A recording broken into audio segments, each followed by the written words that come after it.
Hello guys! Welcome to our YouTube channel, Tim Gomez Vlog.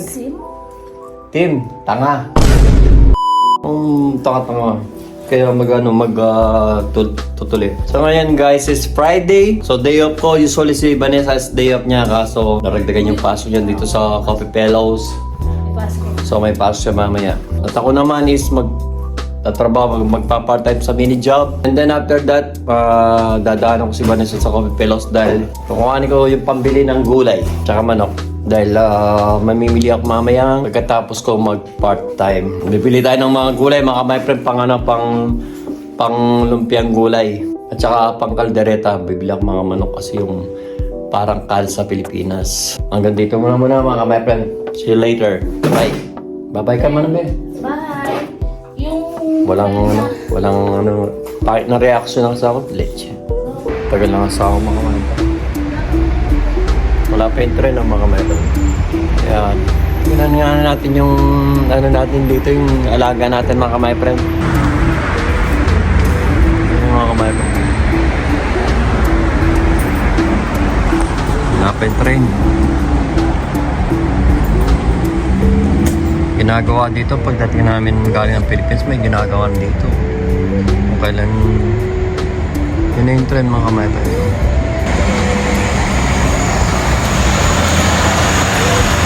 Yun yung tinatawag nilang Rasenban mga kameta or underground train. Okay na, betar na yan na yung trend.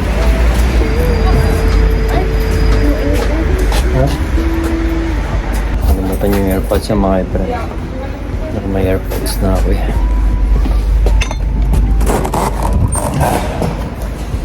Basta ako. Ang kapit-bahay na yung dami sa mga sampay. Gusto mo ba?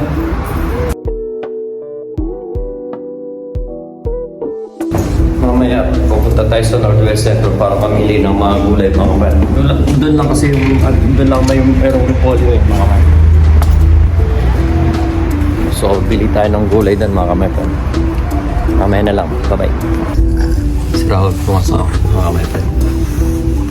Ilang minuto na palis na yung train. Sabi ba naman, manipis daw yata yung jacket niya. Papalitan niya daw, uuwi daw siya. Si Rahul ito. Iwan ko naman siya.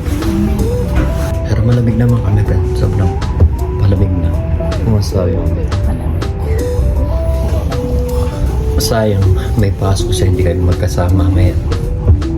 Dahil ako mga 4 o'clock, siguro tapos na ako, 3:30 to 4 o'clock, o 4 o'clock ako. Punta ako pa siya. At bibili ako ng naghanap kasi ako ng mga manok na yung matitikas yung parang kal sa atin na pag kinaldereta mo, para siyang bibi. Masarap yan. Kasi dito yung manok na yung parang 45 days kasi dito parang ano siya, hindi siya masarap. Nakakasawa, nakakaumay ba. Madaling ang lutuin, mga 20 minutes lang tapos ang luto na. Pero hindi naman siya masarap sa kaldereta. So hanap tayo mamaya ng mga kamera. Yung parang kal, yung manok na ano. And then bibili tayo ng repolyo, mga gulay pang mga kamera, pang lumpiang gulay. Pero ipiprito din sila. Yun ang mga paborito ng mga marites eh. Tsaka ni Panil. Diba? Yung lumpiang gulay. So, kaya mamaya nga hapon, ayusin na natin lahat ng kailangan. Tsaka bibili ko naman lahat ng kailangan. Dahil sa Sabado ng gabi or umaga bago ako papasok, lulutuin ko na yung gulay. Lulutuin ko na yung gulay mga kamay-friend para sa gabi, Sabado ng Saturday night, babalutin na lang. Gagawa tayo ng gulaman pag kaya pa mga kamay-friend. Siya, nandito na muna mga kamay-friend. Bye-bye. Guys, nandito pa tayo. Namamalansya pa ako dahil ko na-plansya mga kamay-friend. Friday ngayon, mini job time. And then after that, pagkatapos ko dito, konti na lang pa-planching ko. And then, uuwi ako sa bayo. Ito yung binigay ng amo. And then, kukuhanin ko lang yung pera ng pambili ng gulay at saka manok na pinabibili niya ba sa mga kamay. So So guys, dito tayo sa Northwest Centrum. Bumili tayo ng manok, chicken at saka baboy mga my friends. So bibili tayo ngayon ng gulay mga my friend. Bumili tayo ng repolyo mga my friend. Daming gulay dito.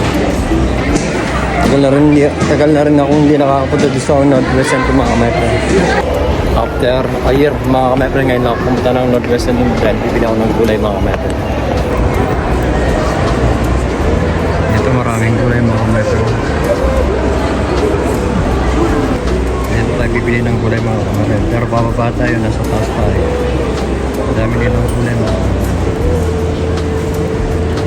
Ito yung punteriya natin mga kamarin. Polio. So mahal sa dito mga kamarin. Punta na lang tayo sa iba dahil mura lang yung 79 per kilo. Mahal sa doon mga kamarin. So bababa ulit tayo. Babalik tayo doon sa kabila. Mas mura sa doon mga kamarin. Ito ba?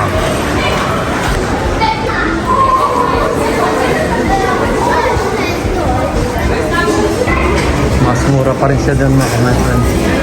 Ito restaurant sa Mr. Pong. Dati kami kumakain pa na sa dito.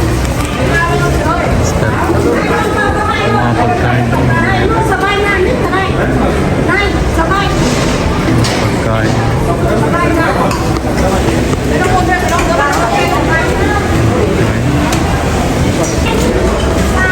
So dito na tayo bumili ng gulay mga kamaran. Mas mura dito. Mas mura dito. 79 yung per kilo lang yun. Guys, nakapamili na tayo ng mga kailangan natin sa birthday ni Vanessa. Lapit na tayo sa bahay mga my friend. Kaya na tayo mga my friend. Bigyan na nila ko. Hindi ako ng mga gulay para gagamitin sa Sunday. Pero mamayang gabi, pag-iwan ako ni Vanessa mga my friend. Dahil yung asa ko nasa trabaho pa. Day of was ngayon kaya ako namili mga my friend.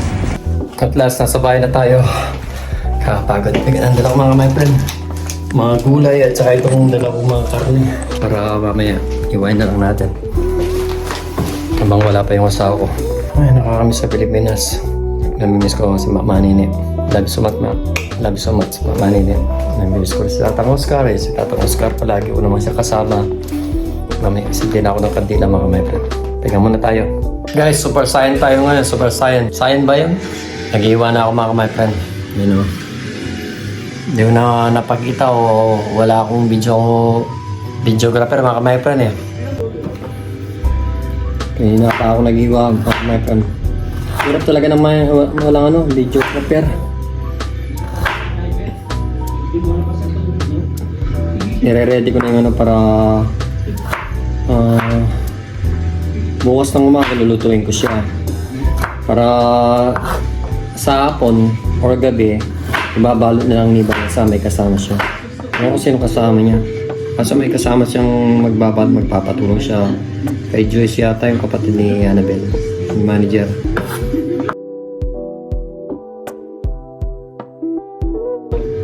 So ito na mga kamay friend. Yung ano mga kamay friend, no? Carrots, gagawa tayo ng lumpiang gulay mga kamay friend. Ingat nang walang videographer mga kamay friend. Ngayon, ang gagawin natin ngayon mga kamay friend is yung ano naman, patatas. Ito yung binili kong patatas mga kamay friend. So, yun natin mong sandali mga kamay friend. Ganyan na natin. Kaso nga lang, hindi makukuha yung pag-ano ko mga my friend. Yung panghiwa natin. Hindi pare.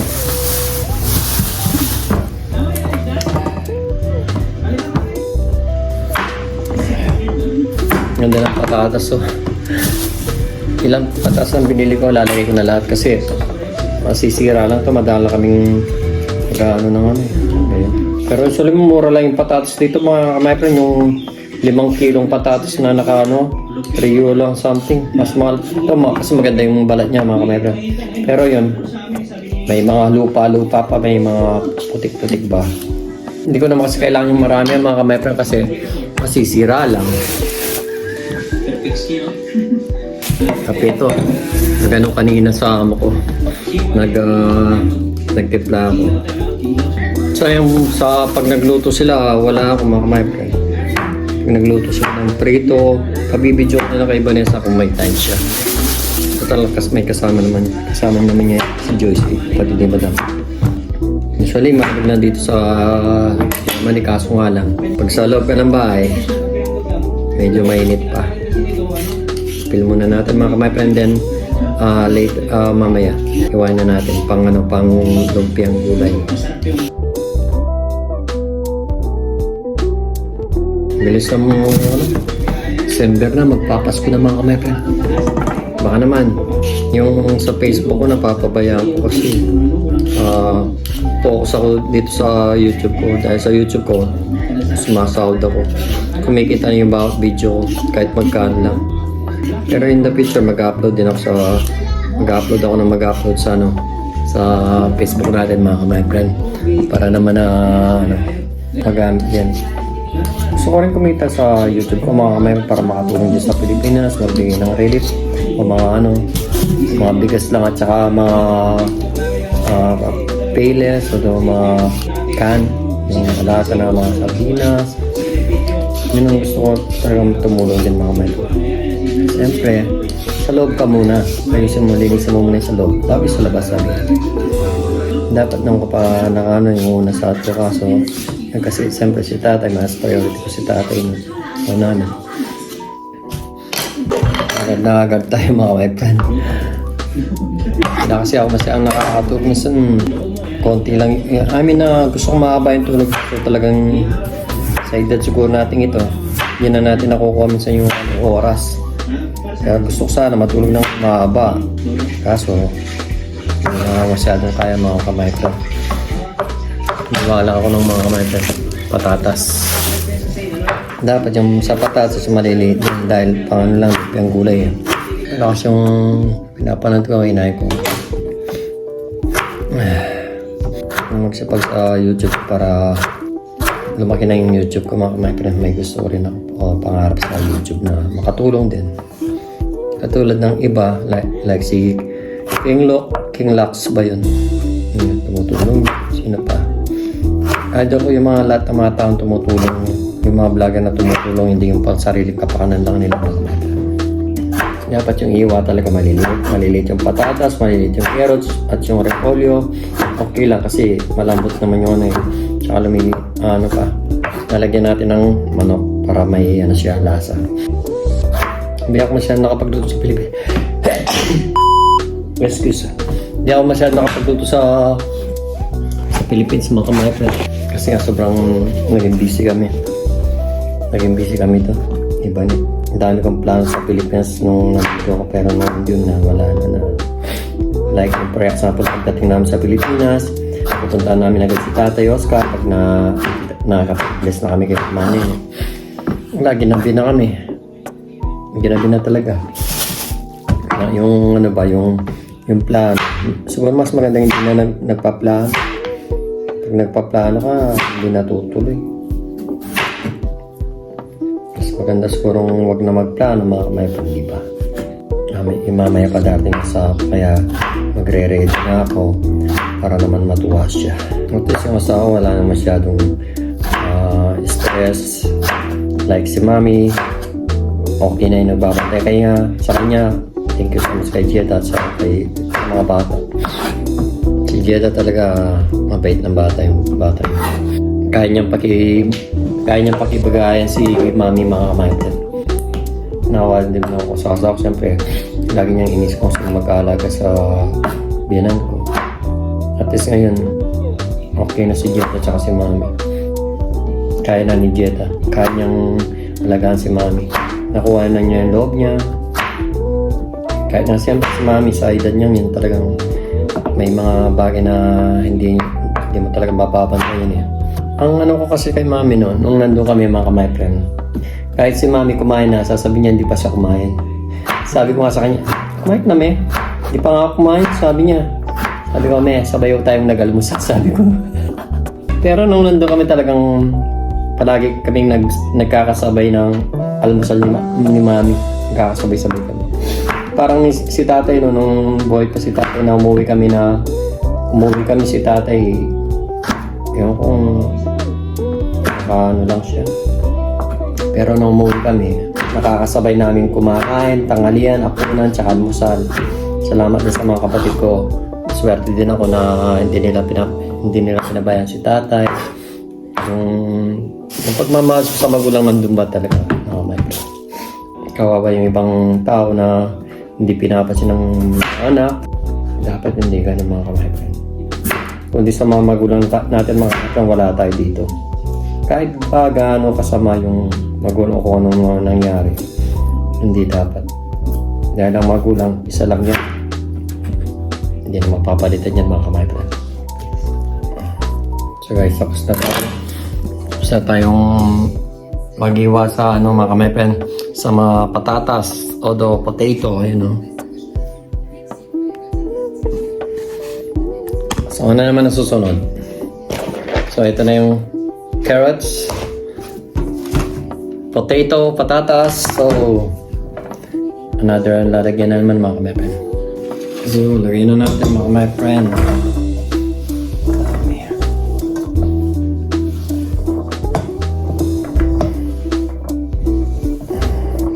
My friend. At least naka-ready na. Then mamayang gabi or bukas ng umaga, lulutuin ko na lang para sa hapon may balot na nila. Diba? Naka-ready na. Ano pa kaya?